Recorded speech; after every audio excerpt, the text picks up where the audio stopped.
Você já se sentiu exausto depois de uma conversa? Já terminou um encontro social com a sensação de que foi drenado, como se tivesse doado mais do que podia? Já disse sim quando tudo dentro de você implorava para dizer não? Essa é uma pergunta que muitos evitam.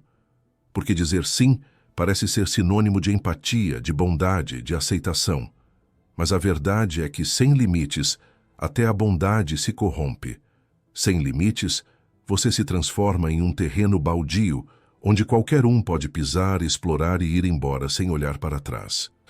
Para os estoicos isso era impensável, porque para eles viver com sabedoria não era apenas saber lidar com a dor ou com o caos externo. Era também, e principalmente, aprender a governar o próprio território interior. Estabelecer limites é justamente isso. Afirmar que a sua mente, seu tempo, sua dignidade e sua paz não estão disponíveis para qualquer um, a qualquer hora, por qualquer motivo. Sêneca, um dos mais lúcidos filósofos do estoicismo, escreveu que a vida, se bem usada, é longa. Mas como podemos usá-la bem se a entregamos indiscriminadamente aos outros? Como podemos viver de forma racional se não delimitamos com clareza o que nos pertence e o que ultrapassa nossos domínios? A ausência de limites não é generosidade, é negligência com a própria alma. Neste vídeo, você vai mergulhar na filosofia estoica como talvez nunca tenha feito antes. Vamos atravessar as palavras de Epicteto, as meditações de Marco Aurélio, os conselhos cortantes de Sêneca. Tudo isso com um único objetivo: mostrar que estabelecer limites não é egoísmo, mas um ato de coragem, lucidez e compaixão consigo mesmo. Porque quem não sabe onde termina, jamais saberá onde começa o outro. E sem esse reconhecimento dos contornos da própria existência, nos tornamos massa amorfa nas mãos alheias. E isso é tudo o que um estoico jamais aceitaria ser. Prepare-se. Este vídeo não será leve, mas será libertador. Capítulo 1. A filosofia do limite. Por que os estoicos defendiam o autocontrole antes de tudo? Para entender a importância de estabelecer limites, é preciso compreender a base do estoicismo. E essa base é o domínio de si. Não existe estoico verdadeiro sem autocontrole. Não há sabedoria sem limites. Não há liberdade sem fronteiras bem definidas. Epicteto dizia: não busques que os acontecimentos ocorram como desejas, mas deseja que ocorram como ocorrem, e tua vida será serena. Essa frase é frequentemente interpretada como resignação, mas há uma profundidade oculta aqui.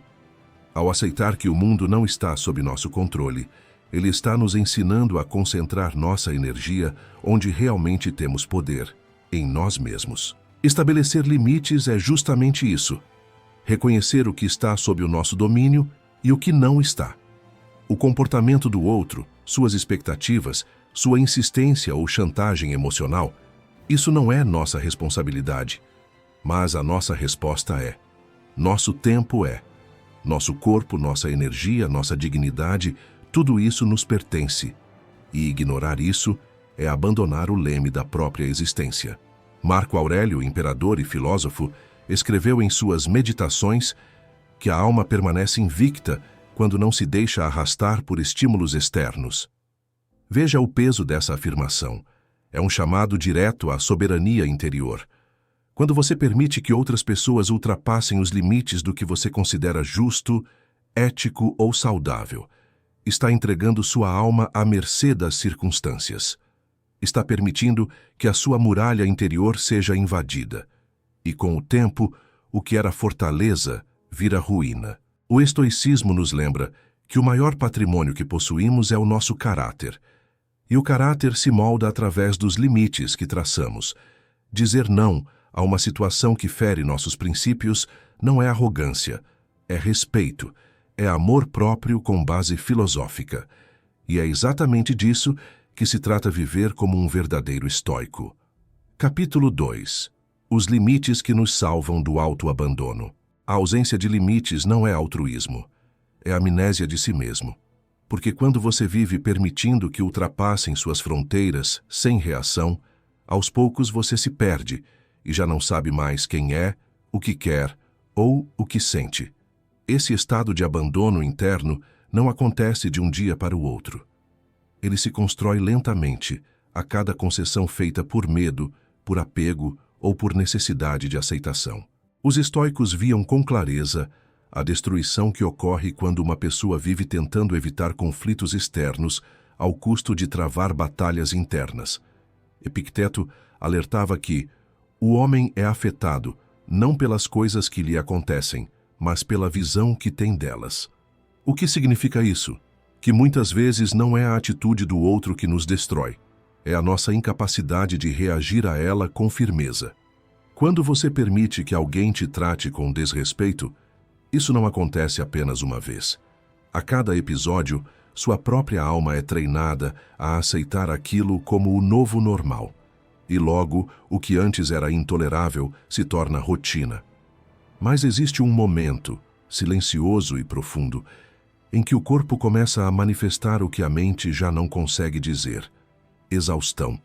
Um cansaço existencial que não é resolvido com sono, férias ou distrações.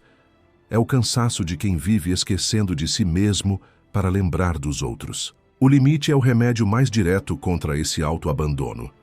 É ele quem traça com firmeza e gentileza a linha que diz: aqui começa a minha dignidade, aqui mora o meu silêncio, aqui repousa o que ainda me resta de paz. Não se trata de rejeitar os outros, trata-se de não se rejeitar mais. Marco Aurélio escrevia em suas meditações que a alma humana se fortalece quando não se permite ser arrastada por paixões desordenadas. E que paixão mais desordenada do que o desejo de ser aceito a qualquer custo? Que impulso mais destrutivo do que a vontade de agradar para não ser deixado? Quando não temos limites, vivemos orbitando as vontades alheias como satélites abandonando seu próprio centro de gravidade. Mas os estoicos nos chamam de volta para dentro. Eles dizem: volta para ti, reassume o que é teu, governa o que está em teu domínio.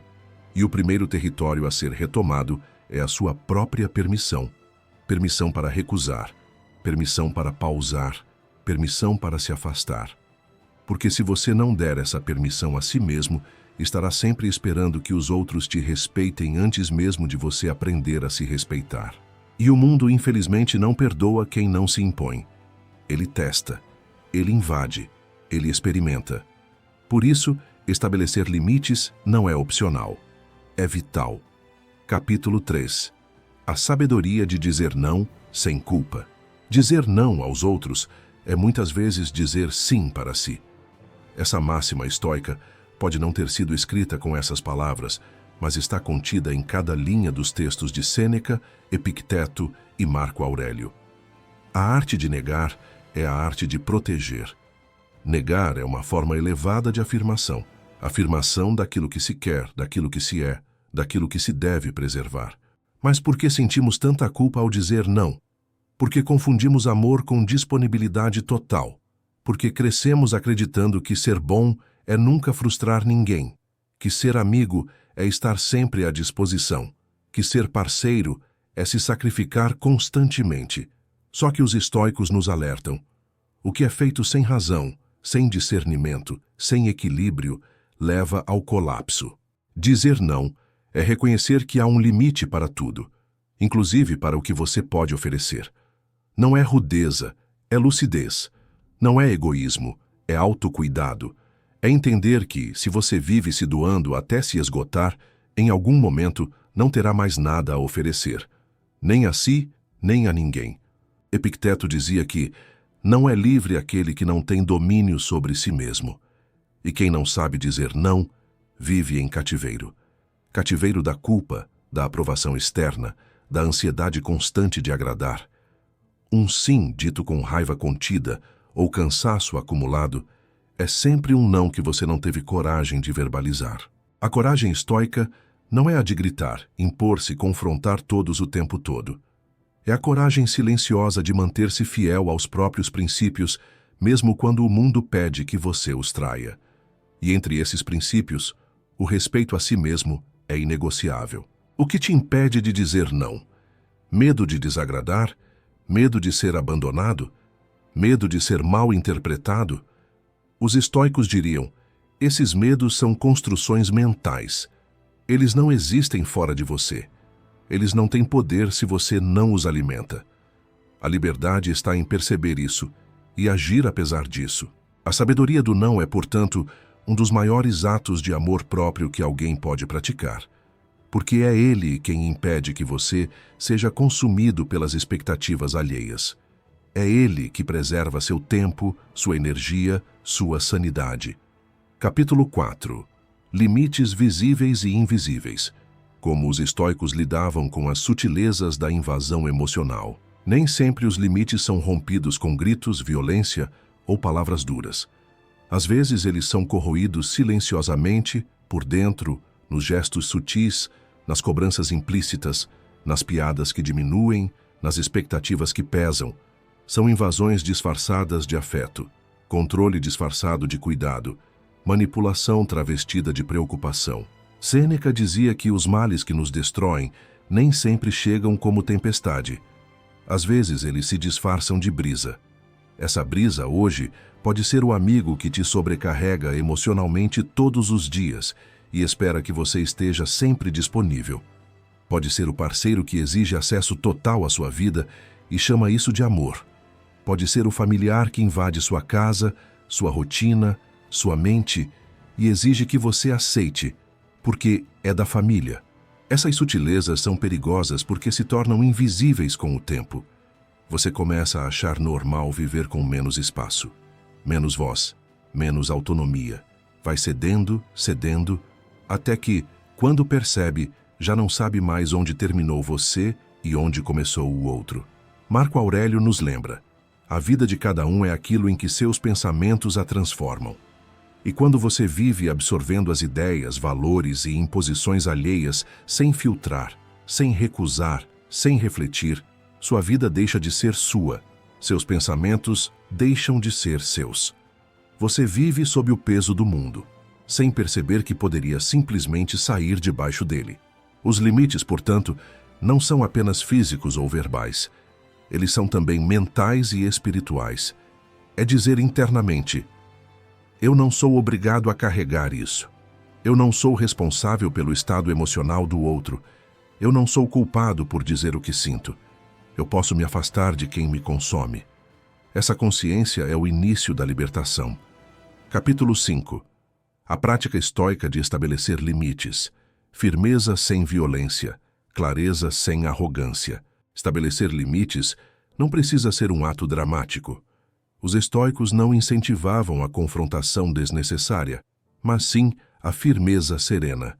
A raiva não fortalece a fronteira, ela apenas a torna frágil e impulsiva. Um limite baseado na emoção momentânea se desfaz com o tempo. Já o limite erguido com base na razão, na reflexão e no autoconhecimento permanece firme, silencioso e indestrutível. Epicteto dizia: lembre-se de que você deve comportar-se na vida como em um banquete. Chega algo até você? Estenda a mão, com moderação. Vá embora, não o retenha. E esse conselho vale também para as pessoas, para os afetos, para as exigências que o mundo lança. Você não precisa agarrar tudo, não precisa aceitar tudo, não precisa segurar o que te fere apenas porque um dia te fez bem. A prática estoica começa pelo autoexame. Pergunte-se: em que momentos me senti invadido? Com quem me sinto drenado emocionalmente? Quais são as situações que me fazem dizer sim quando eu quero dizer não? A clareza surge quando você para e se observa com honestidade.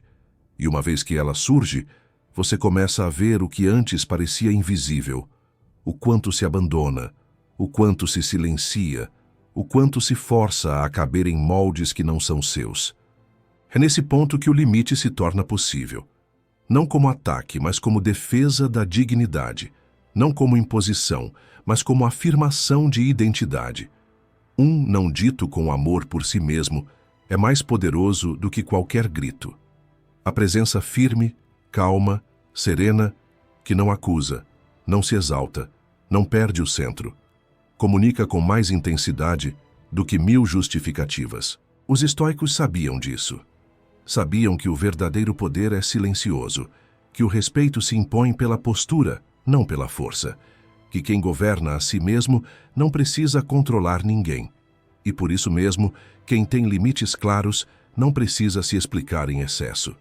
Capítulo 6. Exemplo na história. Limites na vida de um imperador estoico.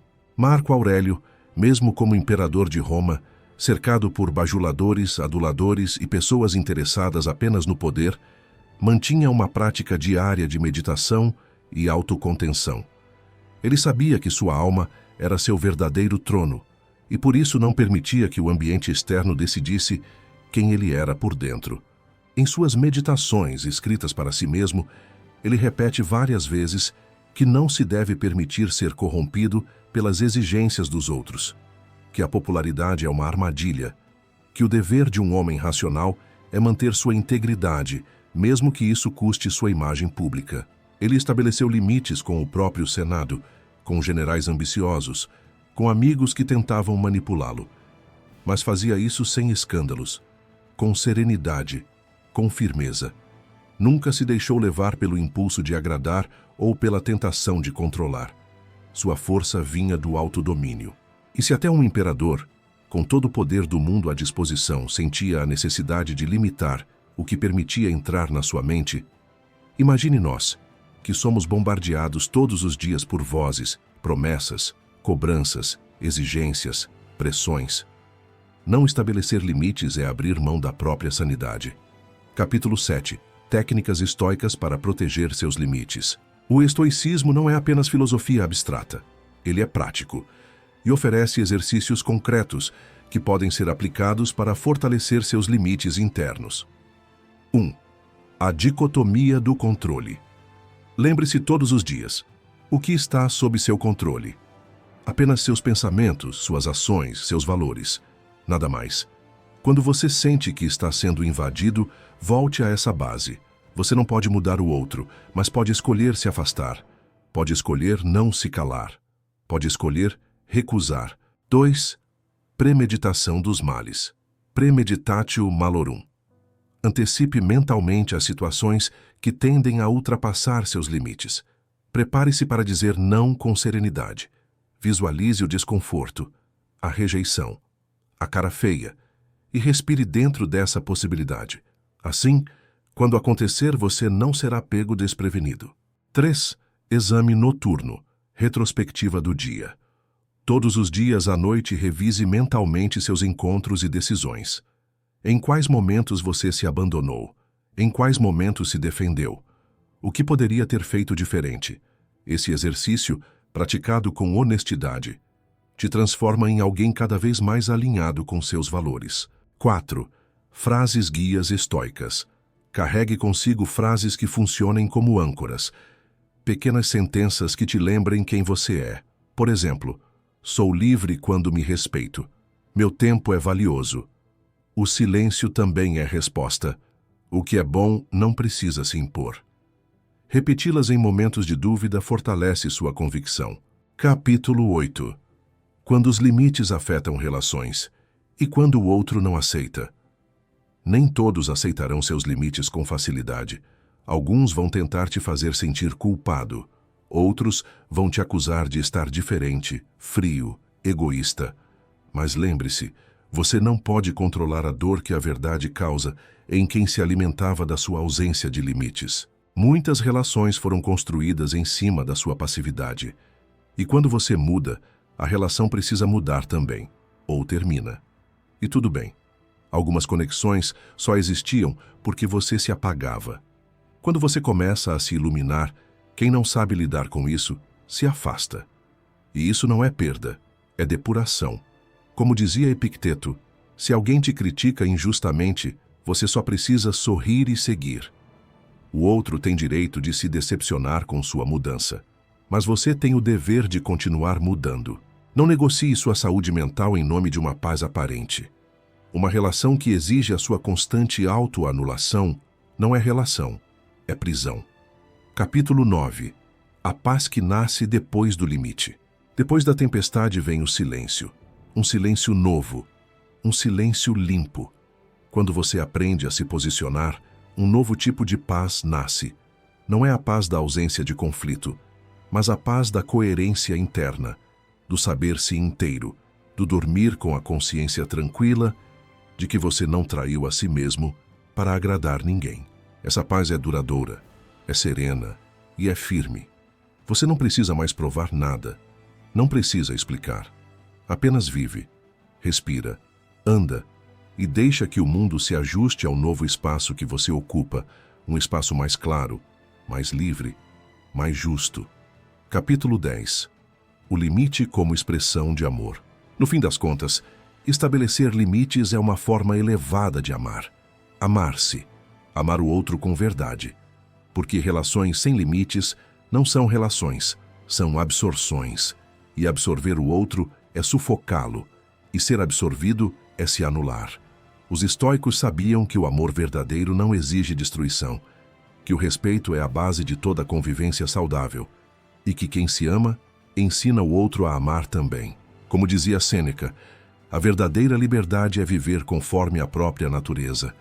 E nossa natureza pede espaço, pede tempo, pede limites, porque é neles que floresce tudo o que é mais belo, mais justo e mais profundo no ser humano. Talvez você tenha vivido anos agradando, cedendo, tentando manter tudo em equilíbrio à sua volta, enquanto se desequilibrava por dentro. Talvez você tenha aprendido que amar é permitir tudo, que ser bom é ser disponível, que ser aceito é mais importante do que ser respeitado. Mas agora, ao final deste vídeo, talvez você entenda que estava apenas esquecendo de si, estava apenas se afastando do seu centro, estava apenas confundindo paz com submissão. O estoicismo te devolve à origem, te chama de volta para casa e te diz sem rodeios: você é livre, desde que saiba onde estão os seus limites, desde que os defenda, desde que não os negocie por conveniência ou medo, que você tenha a coragem de traçar suas linhas, de erguer seus muros, de cuidar do que é seu tempo, sua mente, seu corpo, sua paz, e que ao fazer isso, inspire outros a fazerem o mesmo. Se este vídeo ressoou com algo dentro de você, deixe o seu like, se inscreva no canal e compartilhe com alguém que precisa ouvir essa mensagem. Aqui, você é sempre bem-vindo, mas sempre dentro dos seus próprios limites. Até a próxima reflexão. E que, ao fazer isso, inspire outros a fazerem o mesmo.